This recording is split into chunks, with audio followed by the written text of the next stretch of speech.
Do not let them take me back." The plea came from beneath the boundary fence, ragged enough to be mistaken for wind through dead grass. Calder Voss reined his mare sharply. Dawn had not yet broken across the mountain ridge. Snow hung in the clouds, and the cold carried the iron scent of a coming storm. Then he saw the hand gripping the lowest rail.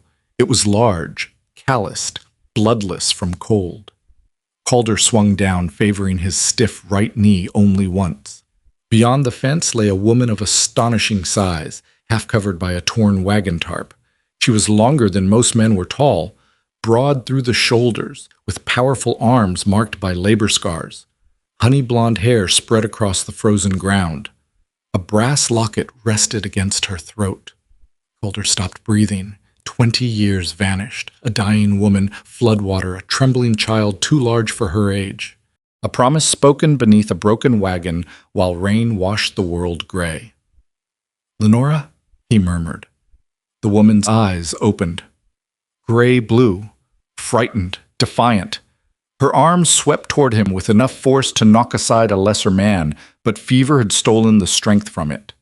Calder caught her wrist without tightening his grip. "No chains," she rasped. "I would rather freeze." What the town believed about this giant woman was not the whole story, nor was Calder's reason for protecting her as simple as a promise made to the dying. Stay until the end, because some truths wait years for the courage to come home. And if this memory reaches you beside your own evening fire, leave a like and tell where you are watching from, so we may see how far Maribelle's story travels. Calder released her at once. No chains. Her gaze searched his face for mockery, calculation, or the familiar hunger of people who saw profit before personhood. "What do you want?" "Nothing." Nobody trusted that answer, least of all those who had learned that kindness carried a price.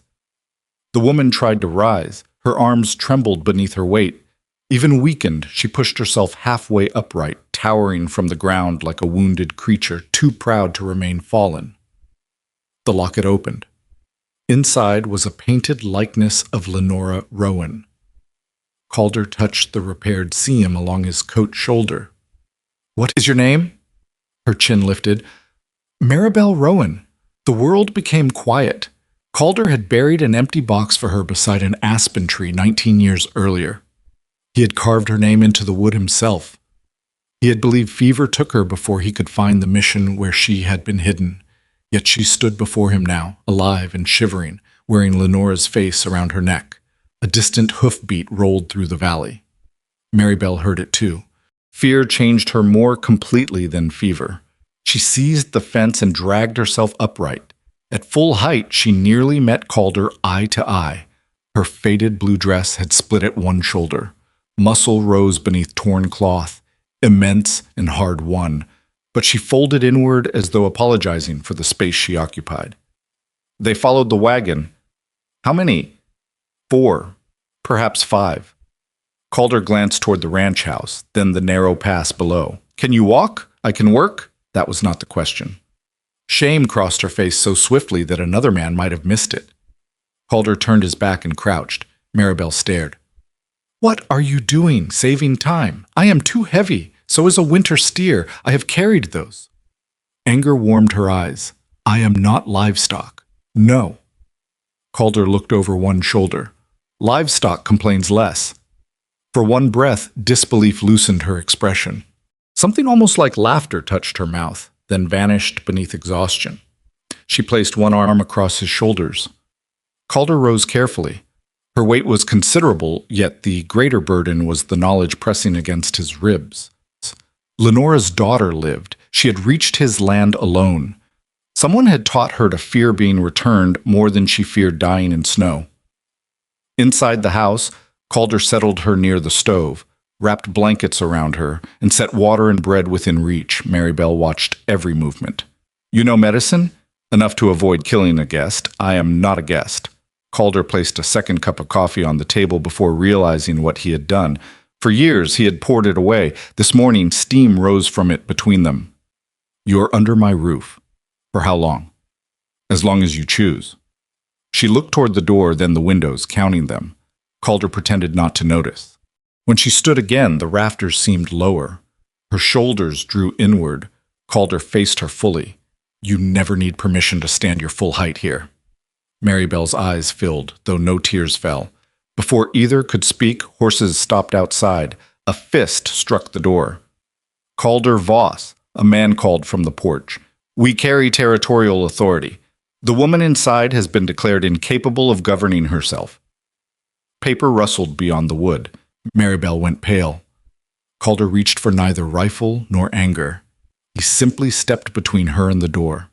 Then the man outside spoke the name printed beneath the judge's seal, and Maribel whispered that the signature belonged to someone who had watched her mother die. Maribel stared at the door, as though the wood might split beneath the weight of the name outside. Calder noticed the way her fingers closed around the brass locket. Who signed it? Her answer came thinly. Silas Mercer. The name carried no meaning for Calder, but the terror behind it did. The fist struck the door again. Open under territorial order. Calder lifted the iron latch. 5 riders waited beyond the porch. Frost silvered their coats and hat brims. The man in front held a folded document beneath oilskin, protecting the paper more carefully than any of them would have protected the woman named upon it. He was narrow-faced, clean-shaven, and dressed too well for winter travel. Benton Hale, he announced. Agent for Silas Mercer. Calder extended one hand. Benton hesitated, then surrendered the document. The territorial seal appeared genuine. The order declared Maribel incapable of managing property, wages, travel, or personal contracts. It named Silas Mercer as guardian until a court reviewed the matter. Calder read every line twice. Behind him, Maribel moved near the stove. Floorboards groaned beneath her steps, yet the sound held less weight than her silence. You have seen the order, Benton pressed. Bring her out. Calder folded the paper. No. The writers shifted. Benton gave a patient smile. You misunderstand. I understand ink. Then you understand authority. I understand a cold woman reached my fence asking not to be taken. That woman cannot lawfully make such a decision. Maribel appeared in the doorway behind Calder. The blanket remained wrapped around her shoulders. Even feverish, she stood taller than Benton and broader than 2 of his riders. Their eyes traveled over her body with the old mixture she knew too well. Unease, curiosity, and calculation. She immediately lowered her head. Benton's smile sharpened. There, you see the difficulty. Calder did not look away from him. I see 5 armed men troubling a sick guest. She is unstable. Maribel flinched. Calder's voice grew quieter. Choose your next word with care. The porch fell still. Powerful men often mistook loudness for command. Calder had learned from horses that true strength rarely needed noise. Benton drew a breath. The order remains valid. We return tomorrow with the sheriff. The sheriff can read it beside my stove. You are risking your ranch for a stranger. Calder glanced toward the repaired seam along his shoulder. She is not a stranger. Maribel looked at him sharply. Benton noticed. What is she to you? Calder handed back the paper. Not yours. The riders departed beneath a hardening sky. Only when the final hoofbeat faded did Maribel release the doorframe. You should not have done that. Calder barred the door. Done what? Placed yourself between me and trouble. Trouble was already on my porch. They will take your horses, your land, perhaps worse. Then they will need stronger paper. Her jaw tightened. You think this is simple because you are a man people listen to. Calder accepted the blow without defense. She pulled the blanket closer. I have seen orders like that before. Men write them, other men stamp them. Then everyone pretends the woman named inside has vanished. You have not vanished. Not yet. Maribel turned toward the table. The untouched coffee had gone cold. Calder warmed stew while she stood near the door, prepared to flee despite barely having strength to remain upright. He understood then that asking her to stay would sound too much like command. The circuit judge arrives for the winter fair in 3 days, he murmured. The order can be challenged. With what? Your testimony. A bitter breath escaped her. People do not believe women who look like me. They believed you enough to fear your choices. That reached her. Maribel sat slowly. What if the judge agrees with Mercer? Then we decide the next step. We. Calder set a bowl before her. We. She watched him for a long while, then ate 3 careful spoonfuls. When Calder returned from feeding the mare, half the stew remained untouched. By afternoon, Maribelle refused further rest. I can earn my shelter. You have fever. I can work with fever. That does not make it wise. It makes me useful. The words revealed more than she intended. Calder led her to the stable, choosing not to argue where dignity had already been wounded. A black stallion named Bishop struck the stall wall when Maribelle entered. The animal had thrown 2 handlers and bitten a third. Most men approached him with ropes, curses, and the desire to prove something. Maribelle stopped 10 feet away. Her immense shoulders softened. "You are frightened too," she whispered. Bishop flattened his ears. She crouched, making her giant body smaller without shame this time, and held out an empty palm. Minutes passed. Snow began tapping the roof. The stallion's breathing slowed. He stepped forward. His nose touched her hand. Calder felt admiration move through him with an ache almost as old as regret. "Where did you learn that?" Maribelle stroked Bishop between the eyes. "Men hired me to lift wagons and bend iron bars for crowds. The animals were kept behind the exhibition tents. They were the only creatures that never laughed." Calder's hands closed around the stall rail. Before he could answer, Maribelle swayed. He caught her against his chest. Something crackled beneath the torn lining of her dress. Maribelle reached inside the seam and withdrew a folded letter, darkened at one corner by old blood. Calder recognized the handwriting before she opened it. Across the front, in Lenora Rowan's careful script, were 2 words: Calder Voss. Calder did not take the letter. Maribelle held it between them, the old paper trembling less from her fever than from the silence in his face. "You know the hand." He looked toward Bishop's stall. Snow ticked against the stable roof. The stallion remained close to Maribelle, his dark head lowered beside her shoulder, as though he understood that something fragile had entered the room. "I knew your mother." The words altered the air. Maribelle straightened until she stood at her full height. Whatever weakness remained in her body disappeared behind a harder kind of strength. "How?" Calder reached for the repaired seam of his coat, then stopped himself. "I found her after a wagon overturned in floodwater. Was I there?" "Yes." Her fingers tightened around the letter. "Why did you not tell me? You had men at my door. Fever, fear. I thought truth could wait until you had strength enough to hear it."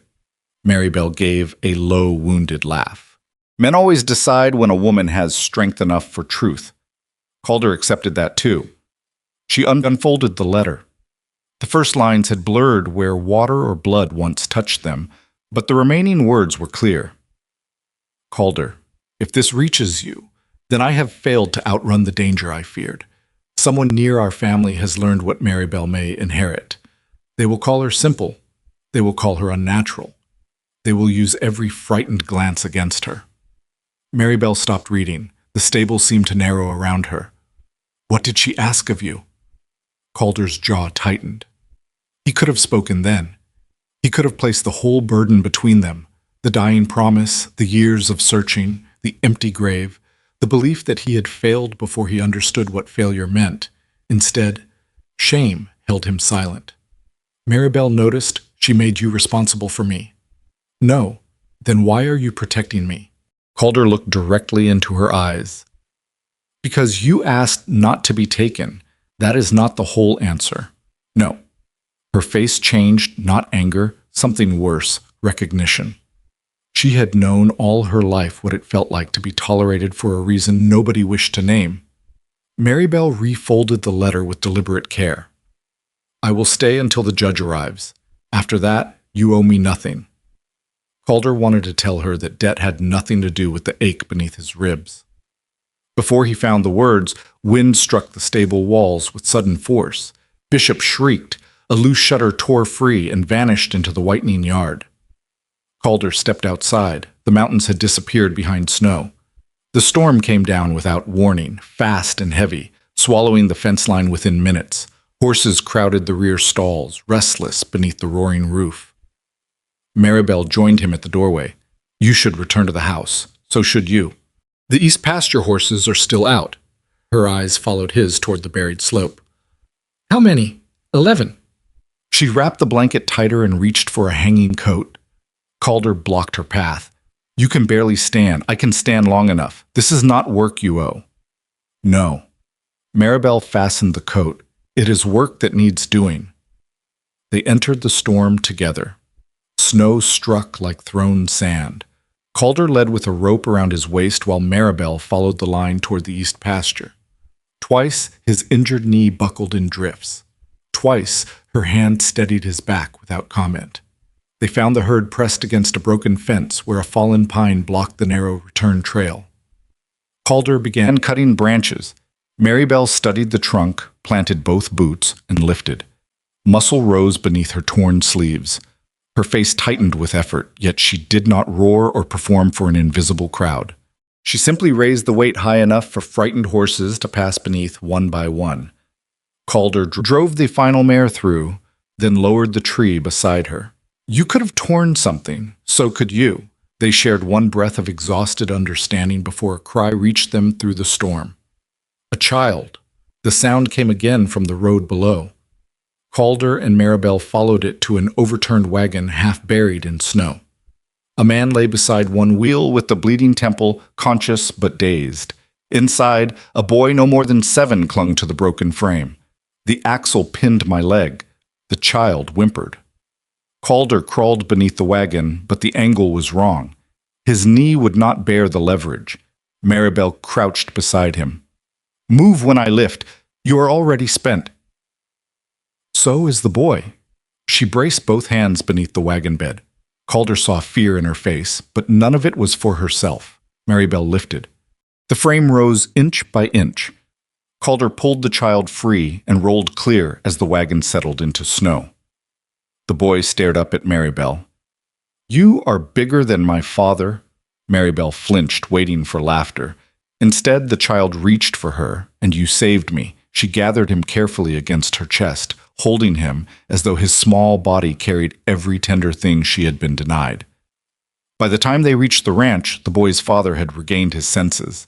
He looked at Maribelle beneath the porch lantern. Recognition drained the gratitude from his face. I have seen you before. Calder stepped nearer. Where? The man swallowed. On posters from Kansas to Wyoming, they called her the giant orphan. Maribelle went still. The boy remained in her arms. His father's voice dropped to a whisper. They offered money to anyone who could return her alive. Maribelle lowered the child with such care that his boots barely touched the floor. The boy clung to her sleeve. His father noticed and pulled him close, not harshly but quickly enough for old shame to find its familiar place inside her. Calder saw it happen. He saw her shoulders fold. He saw the giant woman who had held a wagon above a trapped child attempt once more to make herself smaller than the fear of ordinary people. The rescued man removed his hat. I did not mean harm. Maribelle looked toward the door. The posters did. Snow battered the porch windows.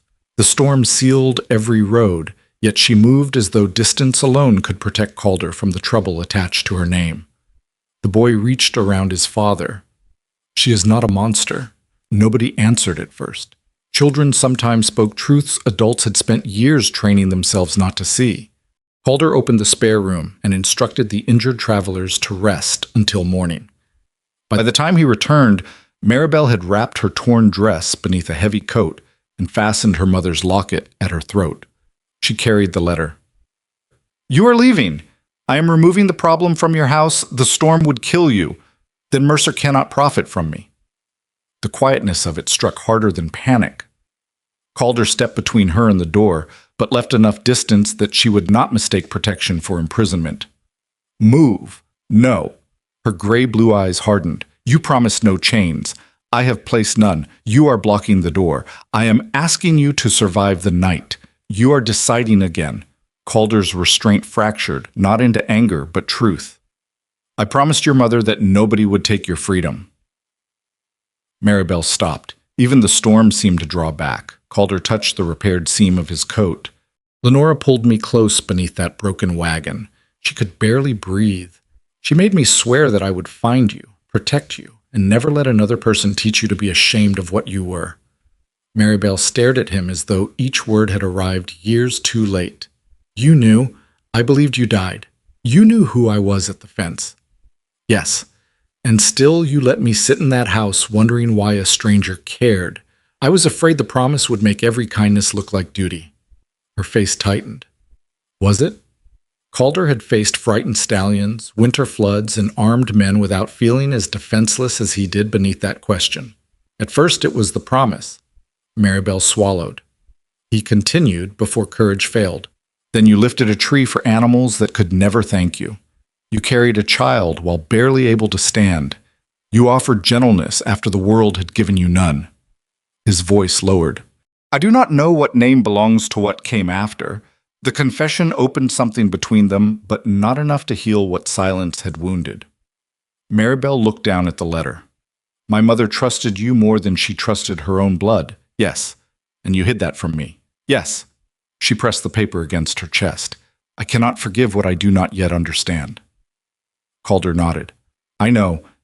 She remained through the night, but not because he persuaded her. The roads were buried, and the rescued child developed a cough that worsened near dawn. Maribelle sat beside the boy, cooled his forehead, and hummed the unfinished lullaby beneath her breath. Calder listened from the doorway. He remembered Lenora singing the same melody while floodwater rose around the wagon. The following afternoon, the storm loosened its grip. The winter fair opened late beneath a sky washed pale and cold. Calder brought Maribelle into town for the judge's arrival. Every head turned. Someone had nailed one of the old exhibition posters beside the livestock hall. The giant orphan. Below the words, a painted figure bent iron bars while a crowd laughed. Maribelle stopped before it. Calder tore the poster down. Whispers moved through the fairgrounds. Some recognized the woman who had carried the rescued boy. Others only saw the body from the poster. Immense shoulders, heavy arms, a height that disturbed their understanding of womanhood. Benton Hale stood near the auction platform. Mercer will prove she requires supervision. Maribelle looked at the gathered townspeople. For once she did not bow her head. A sharp crack split the air. The raised livestock platform lurched sideways. One support beam had broken beneath the weight of penned calves. 3 children stood trapped beside the lower railing, while adults scattered from the collapsing structure. Calder ran. His injured knee failed beneath him. Maribelle passed him.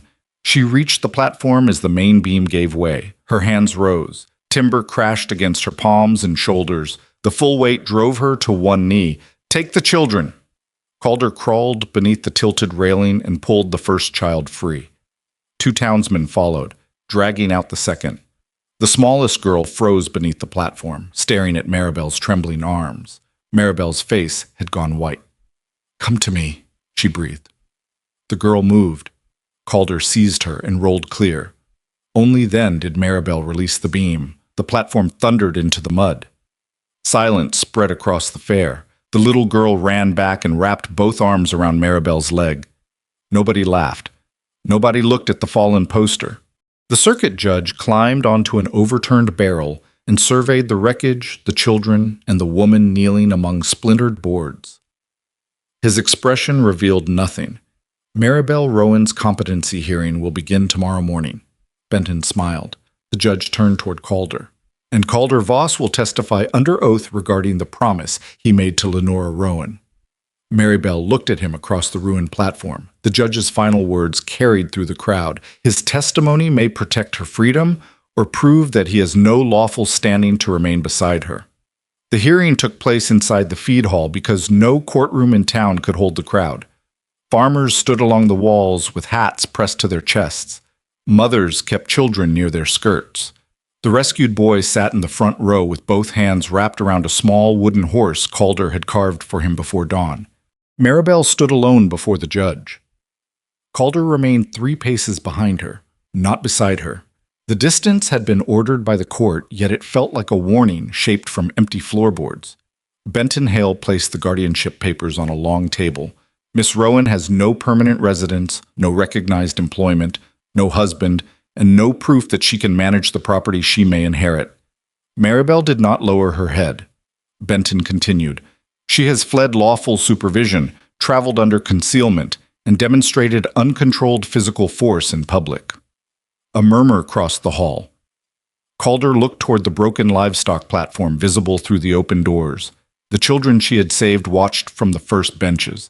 The judge folded his hands. Maribelle Rowan, do you understand the claim against you? I understand every word. Do you wish Calder Voss to speak for you? Her gaze moved toward him. Something wounded passed between them. No. I will speak for myself. Calder felt pride rise beside fear. Benton called him first. Calder stepped forward and placed one calloused hand upon the Bible. The judge studied him. Did Lenore Rowan ask you to protect her daughter? Yes. Did you accept responsibility? Yes. Did you search for the child for nearly a year, and when you believed her dead? Calder's right hand found the repaired coat seam. I stopped searching. Benton approached slowly. So you abandoned your duty. The word struck deep because Calder had spoken it to himself for 19 years. Maribelle turned toward him. He could have defended his honor. He could have explained the false burial record, the fever report, or the grave marked with her name. Oh. Instead, Calder looked at Maribelle. Well, I failed to find the truth. Benton faced the judge. A man who admits failure now asked the court to trust his judgment. Calder's voice remained calm. I asked the court to trust hers. The room quieted. Benton frowned. You claim no authority over her? None. Not even under the dying mother's request? A promise to protect a woman does not make her property. The judge leaned forward. If this court recognizes her independence, she may leave your ranch today. Calder met Maribelle's eyes. Yes, she may reject your protection. Yes, she may never return. The fear of that possibility moved through him with greater force than any winter river. Calder did not look away. Then she will leave free. A woman near the rear began to weep quietly. Maribelle's face revealed nothing, but one hand closed around her locket. Benton attempted a final smile. Perhaps Mr. Voss is noble. Nobility does not prove Miss Rowan competent. Maribelle stepped forward. No, survival does. She described the years after the mission. Silas Mercer had placed her with traveling exhibitors under the claim that wages were being held for her future. She lifted wagon axles, bent iron bars, and stood beneath painted signs while strangers paid to stare. No wages reached her. When she asked about her inheritance, they called her confused. When she tried to leave, they called her dangerous. When she learned to read the contracts, they called her incapable. Her voice never rose. That made every word heavier. I can count money. I can read a deed. I can calm a frightened horse, mend a roof, carry a sick child, and know when a man uses law to hide theft. Benton stiffened. Maribelle faced the judge. My size has frightened people since I was small. Their fear is not proof against my mind. The judge examined the papers for a long time. At last he lifted the territorial order. The guardianship is suspended pending review of the Rowan estate records. Maribelle Rowan may travel, work, contract, and reside where she chooses. The hall erupted, not in celebration at first, but release. The rescued girl ran forward and hugged Maribelle around the waist. Then the boy joined her. One by one, the people who had once stared began removing their hats. Benton gathered his papers with pale hands. This is temporary. The judge looked over his spectacles. So is every injustice once someone has courage enough to name it. That evening, Calder's knee swelled from the fall at the platform. He sat near the stove while Maribelle knelt before him with warm cloth and willow bark. Her hands, capable of holding fallen timber, wrapped his knee with extraordinary gentleness. You gave up any claim to keep me. There was never a claim. You could have told the judge the promise made you necessary. That would have made the promise a cage. Her fingers paused. You truly would have let me leave. Calder watched firelight move across her face. No, Maribelle looked up. His jaw tightened. I would have wanted to stop you. I would have opened the door anyway. Longing entered the room without permission. Neither moved closer. Neither looked away. Later, while Calder slept in the chair, Maribelle carried a lantern into the barn, searching for another blanket. Bishop greeted her softly. Above his stall, she noticed a narrow ladder leading to the loft. At the top stood a half-finished cradle covered in canvas. Beside it rested 20 carved wooden horses, Each bore a year cut into the base. Maribelle lifted the oldest. The date marked the first year after her mother died. The newest had been carved only months earlier. Then she saw the name cut into the unfinished cradle, her own. Calder found Maribelle in the loft before sunrise. She stood beside the cradle with one carved horse resting in her palm. Lantern light moved across her face, revealing no anger at first, only grief. Calder stopped on the fine rung of the ladder. The loft held every secret he had failed to bury. "What is this?" Maribelle's voice remained quiet. Calder climbed the rest of the way and straightened carefully. His injured knee protested, but he welcomed the pain. It was simpler than answering. She turned the wooden horse over. "Each one has a year." "Yes." "Every year since my mother died." "Yes." Her hand moved toward the unfinished cradle. "And my name?" Calder removed his hat. Dust drifted through the narrow beams of morning light. Below them, Bishop shifted softly in his stall. Maribelle waited. He had spent half his life believing silence could keep shame contained, yet silence had already wounded her once. A man did not earn redemption by repeating the same cowardice more gently. "I began carving the first horse after I found the mission records. The records that claimed I died." Calder nodded. "There was a grave. Did you see a body?" "No." "Then why did you believe it?" The question struck where guilt had lived longest. "Because I was tired. Because the winter had closed the roads. Because every official I questioned told me the same thing." His fingers tightened around the hat brim. "And because believing you were dead hurt less than believing you were alive somewhere I could not reach." Maribelle lowered her eyes. Calder looked at the horses lined along the wall. "I carved one each year on the day your mother died. At first, I thought it was remembrance. Later, I understood it was punishment. You punished yourself for surviving, for stopping." She placed the horse beside the others. "And the cradle?" Calder faced it. The wood remained rough along one rail. A carved vine ended halfway around the frame, unfinished where courage had failed. "I started it before the flood." Maribelle looked at him. "I believed there might be a family in my future, a wife, children." Noise in the house. He gave a small, empty breath. "After Lenora died and I lost you, building anything hopeful felt dishonest, so you carved my name into it. I thought perhaps finishing it for the child I failed would make the failure useful." Maribelle's expression tightened. "You built a place for me after believing I was gone. I built a place for regret." The truth settled heavily between them. She moved closer to the cradle and traced the unfinished vine. "My mother placed a burden on you." "No." "She asked you to raise a child who was not yours. She asked me to protect one that is still alive." Calder stepped nearer. "You were never the burden." Maribelle turned. He had seen her hold timber, lift a fallen wagon, and stand before a hall filled with judgment. None of those moments contained the strength visible in her now, when she allowed herself to be wounded without hiding behind anger. Then what was? My belief that failing once meant I had no right to love anything again. The words left him exposed. Maribelle rubbed the edge of the brass locket. "Do you still protect me because of the promise?" Calder looked at the woman before him. He saw the child Lenora had placed in his memory. He saw the frightened traveler beneath the fence.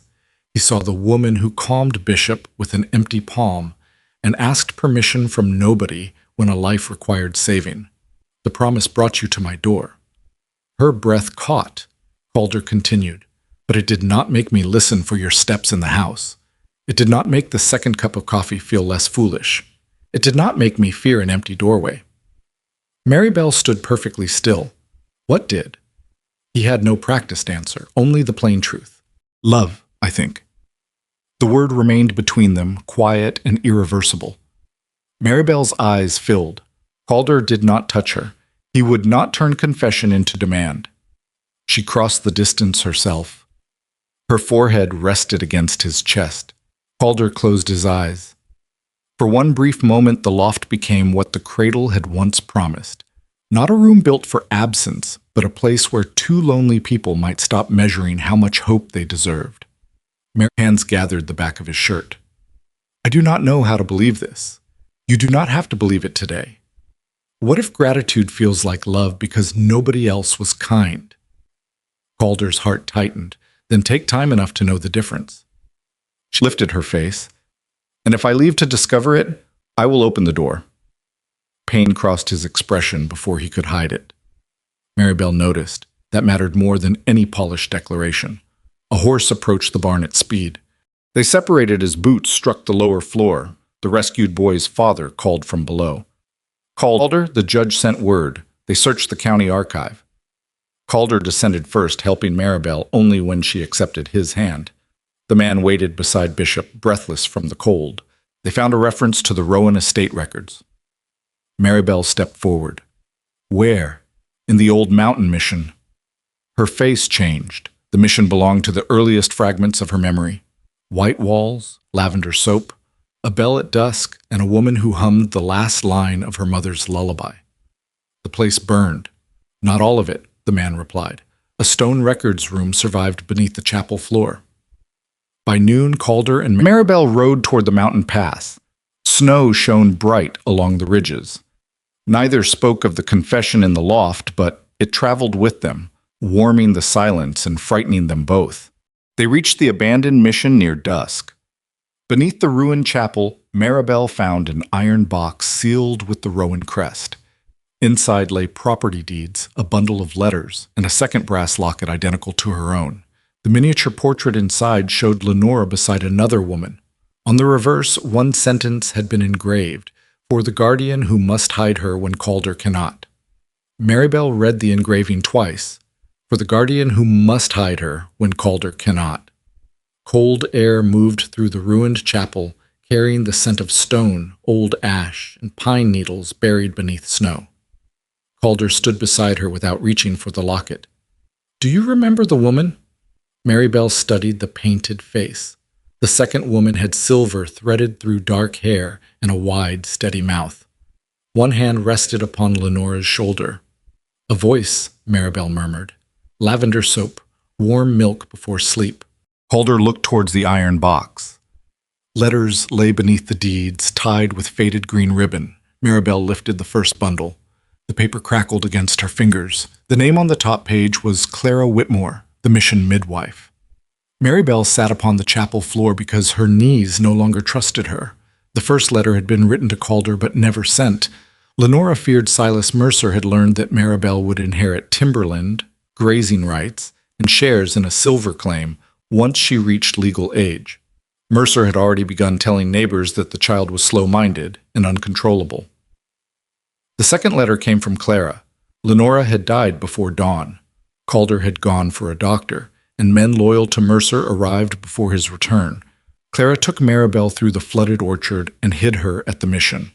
The third explained the false grave. A fever swept through the children that winter. Clara used the name of a girl who had truly died to convince Mercer that Maribelle was beyond his reach. Calder closed his eyes. The grave. "It was meant to protect me," Maribelle whispered. He looked older in that moment, not weaker, simply tired from carrying blame that had never belonged entirely to him. Clara's final letter had been written years later, the script uneven. She had arranged for Maribelle to travel west with a family who promised secrecy and schooling. That family died during a prairie sickness. Their surviving cousin discovered Maribelle's strength and sold her labor to the exhibition company. Clara searched, but illness weakened her before she found the trail. The final lines blurred beneath Maribelle's tears. "No one abandoned you, dear heart.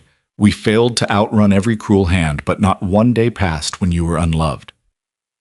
Maribelle pressed the letter against her mouth. For years, she had built a hard shelter around one belief. People left because she was too large, too difficult, too visible, too much. Now the walls of that shelter began to collapse. Not because suffering had been less real, because love had been real beside it.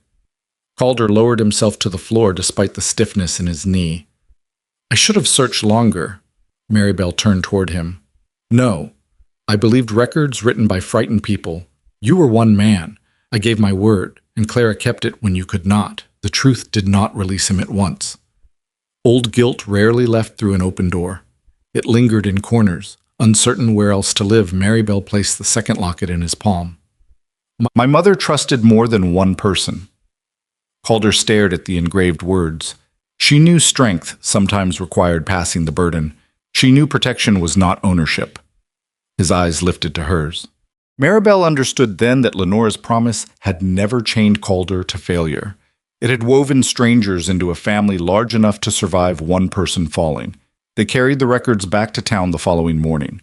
The judge reviewed every deed, letter, and seal. By noon, Silas Mercer's claim had been dismissed. The Rowan inheritance belonged fully to Maribelle. Benton Hale departed without ceremony.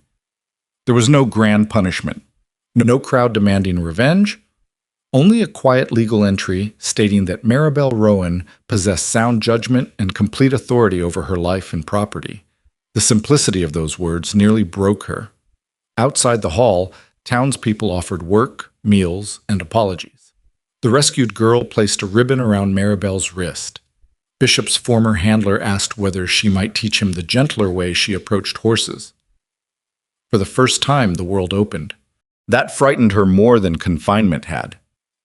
At the ranch that evening, Calder prepared 2 cups of coffee. Maribelle held hers between both hands. You could rebuild the north pasture with my timber money. No, it would help. It would become your choice only if you desired the pasture for yourself. She watched him. Every answer gave her freedom. Every freedom made staying more complicated. What if I remain because you saved me? Calder looked into the stove. Then one day, gratitude may sour into resentment. What if I leave and discover I loved you? His hand tightened around the cup. Then you will know it was yours. Maribelle's throat ached. He did not ask her to stay. That was the kindness she feared most. Before dawn, she packed the estate papers, Clara's letters, and 1 change of clothing. She stood beside the bed for a long while, listening to the quiet ranch house. Calder slept in the chair near the dying fire, one hand resting beside the second coffee cup he had washed and placed ready for morning. Maribelle removed Lenore's brass locket. She laid it beside the cup. Then she bent and touched her lips to Calder's brow. His eyes did not open. Her boots crossed the floor. The door closed softly behind her. Calder awakened moments later. The house felt wrong before he saw the empty peg where her coat had hung. He found the locket beside the untouched cup. Outside, 1 set of enormous footprints led away through fresh snow. Beside the final print, Maribelle had drawn a single unfinished line with her boot. Like the broken ending of a lullaby, neither of them yet knew how to complete. Calder did not follow the footprints. Every part of him wanted to saddle the fastest horse, ride until he found Maribelle, and place himself between her and every uncertainty beyond the ranch gate. Instead, he stood beside the unfinished line in the snow. Love that could not permit departure was only another form of guardianship. He returned to the house carrying the brass locket in his palm. For 3 days, the second coffee cup remained untouched. Then Calder went to town. He transferred every recovered deed into Maribelle's name, rejected the judge's suggestion that he serve as estate manager, and arranged for the timber income to be deposited where only she could reach it. Afterward, he rode to the ruined mountain mission. Spring came slowly to the high country. Calder repaired the chapel roof, replaced blackened beams, and built wide doorways that welcomed bodies ordinary houses often treated as inconveniences. Townspeople joined him. The rescued boy carried nails in a tin pail. His younger sister painted small wooden horses beside the windows. Women who once whispered about Maribelle hauled stones and scrubbed soot from the surviving walls. Above the entrance, Calder carved Lenore's words. Some promises are houses built before the family arrives. Maribelle heard about the rebuilding 2 counties away.